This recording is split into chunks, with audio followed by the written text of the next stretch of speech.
All right, welcome to my channel, everybody. We're going to be today reviewing this wet tile saw blade. There's a lot of junk blades out there on the marketplace.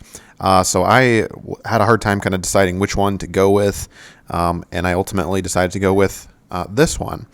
So we're going to put it to the test and see if it can handle a job. This is the shower renovation project that I am doing, and we're going to see if it holds up to the challenge. So this is what it looks like pretty much out of the box. It appears to be brand new. There's no noticeable dings or scratches on it, so that I appreciate. Now this is a diamond edge blade, so it obviously cuts porcelain tile and lots of other materials. I will put a link down in the description below if you want to check this one out. I got it on Amazon, and I don't know, it was like 20 bucks, I want to say. So not exactly an entry-level cheapo, but it's not a $60 blade either. So I feel like 20 bucks is a reasonably priced price point for a blade like this. So this is kind of some of the cuts that it'll do. I'll be using a basic tile saw, very standard. I think I paid like 70 bucks years ago for this tile saw, and we'll take a better look at that. But it does shelf cuts. It does not do mosaic tile cuts. I will show you how to cut these specific small tiles in a different video, so you can search for that on my channel. Basically, these are too small to kind of hold up. And I'll also be cutting a hole in a different video with a grinder, not with this tile saw and this blade. Although it is conceivably doable, it's a lot easier to use a handheld grinder like this to do a hole. So that's not what this video is about. We'll basically just be doing straight cuts on the classic regular tile saw, which looks like this. So this is the old blade that I had. Now the new blade has an adjustable arbor size. You saw a little earlier, there's this little like pin, and we'll be popping that out. It's not a pin, it's a little ring, little washer in the middle. We'll be popping that out in a second. But for now, let's get the old blade off of there. And before you buy a tile blade, a saw blade, you'll need to check the arbor size. And as I mentioned, this one has an adjustable one. In other words, this little ring pops out to fit arbor sizes that are a bit bigger. And to pop it out, you can just take something that's about yay big. Make sure the the blade is braced appropriately. Put some blocks under there, and you can just give it a whack with the hammer, and that pops back out. And then to put it back in, if you need to for some reason, that ring just slides back in that I just popped out. So it doesn't slide out. I wouldn't say it slides in easy, right? It needs to be kind of solid, so it does fit on there. But for my case and my tile saw, this is the arbor size. So again, you don't want to order one that has the incorrect arbor size. That would be, A, it won't work in the first place, and B, if it does work, it's going to put you at considerable risk because it might, pop off or something. It might not be seated correctly. So anyway, we'll put it on the new blade on the tile saw and get everything tightened down. And one thing I like about this blade, well, before I tell you that, notice the center part of the blade sits up a little higher. It's a little beefier in the middle. There's an extra little gold ring. Can you see that? And so that might affect, can you get a good grip with your wrench or not to tighten it up? Fortunately, there are these holes in the blade itself, and you can just put your screwdriver through one of those holes as you tighten it up, just like that. And so those holes are a nice feature. My old blade did not have those, and all your pressure was right on the nut there. You had to use two different wrenches to tighten it up. Here's a look at the blade spinning on the axle there. There's no play, no lateral movement. Spinning by hand, obviously. And I do prefer, or I don't prefer, but I do recommend you use your safety features on your tile saw if you have them. However, I am not going to be using it. I feel like it encumbers and inhibits my view of the blade and the tile, even though it helps to keep the tile pressed firmly onto your tile saw. I don't prefer that because I can use my hand to keep that pressure uniform for the most part and sliding along. So what you're going to see in the rest of the video are just several cuts, and I will speed this up a little bit, and we'll be showing you kind of what the blade is capable of. Now, I do keep in mind I'm not a professional tiler, so if there are, nicks or imperfect cuts to the tile, it might not necessarily be because of the blade, but it might be because of my own technique, right? So in this cut, you can see I'm cutting a 24 by 12 inch porcelain tile, and I'm cutting it the 12-inch side, right? Now this is a wet tile saw, so you're going to want to make sure that there's adequate water supply underneath in the little bin that provides water. You can see there's actually a lot of dust kicking up there, so I'm probably not wet enough. And that does affect whether or not there are sparks and probably the longevity of your tile saw, right? Or your blade.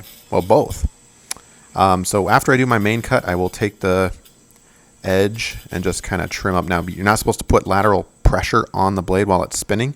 That can cause damage to the blade, but if you just barely kind of touch it, it helps to knock down some of those imperfections for the done by the amateur to intermediate DIY tiler like myself. It also does really nice L-shaped cuts. This is a cut that I made to kind of wrap around my shower niche, and that's kind of a hard cut to do, but this blade seemed to cut in a very straight line, made things nice and sharp, and this will be a showing edge, right? So I was really pleased with the quality of that cut right there. And by the way, the cuts that you do make on your saw, you should try to put those on an interior wall or a corner that will be covered by either caulking or grout, right? Unless you're a pro, you'll probably have some semi-jagged edges here and there. Shouldn't be noticeable. At least with this blade, things weren't noticeable, but if you get up real close, you can obviously tell it's not a factory edge cut, right? So here's another rip right down the middle of a 12 by 24 inch tile, and I'm going to show you a little trick here that's not specific to this blade, but my technique. Sometimes I have trouble with that last 1/4 of an inch of a cut. You can see right there, it didn't break evenly, kind of split down the middle. And so I don't know if that's a reflection of the blade or my technique. Can you see that? That inner piece, the piece to my left, I did that several times before I figured out, well, hey, why don't I just take out my grinder here with the diamond saw blade on it.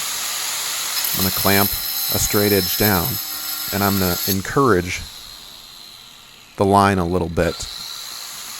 I'm just going to break that finished part of the porcelain tile with the tile with the blade. Put a little line right there, and then I'll bring it over to my tile saw. There you go. You can see a better look there. Bring it over the tile saw, and that'll really help prevent cracking for that last 1/4 of an inch or so, because it's already cut, right? Or you'll kind of tell the tile where to break. It's a nice clean finish. So a nice, I think, little tip there for you as you use a blade or tile saw like this. But back to the point of the video. This tile saw, I would say, is cutting like butter. I mean, I'm gently pushing, and it's just handling it really well. Nice straight cuts. As for the longevity, I'll get to that. We'll see if it holds up or breaks down, chips, or anything like that as the project continues. Obviously, we're not going to do the whole project here, but we'll do a few more cuts and scenarios for you to help you with your purchasing decision, whether or not this tile blade is worth it.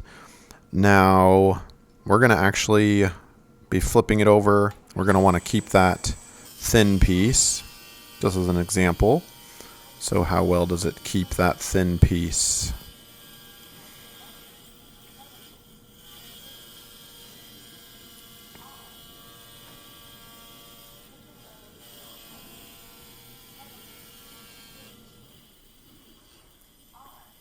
Yeah, so pretty nice. Pretty nice. Actually, I'm not going to keep that thin piece, but if you wanted to, you could. Here's a close-up view of what the blade looks like after several cuts. There's another look at that grinder edge again. Little tip and trick. And a first-person view of the blade actually cutting.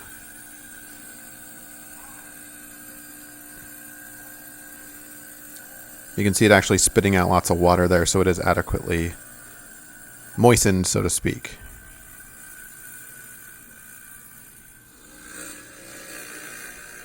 So, pretty nice cuts. Again, is it my lack of technique reflecting some of those imperfections? I don't know. But look at where the tile saw has already been there. Those are, see a little chipping happening, but overall I'm pretty impressed with this blade. I mean, I'm not comparing it to a $60, $100 blade or anything. But for my job, for my purpose of this shower, it's going to work just fine. Pretty nice straight edges here. So far I've done, this is an alcove shower niche, 2.5 walls, and it's still going very, very strong, almost brand new. And in fact, I finished the entire shower project and it didn't even skip a beat. No chipping, no breaking, it didn't fall off. So overall, this tile blade gets a full recommendation. I am really happy with its longevity, its durability, and its quality. It's a great blade for 20 bucks or so. So hopefully this video has helped you in a good purchasing decision. Don't forget to subscribe for more videos like this. I do lots of do-it-yourself home projects and home product reviews around the house. Thanks.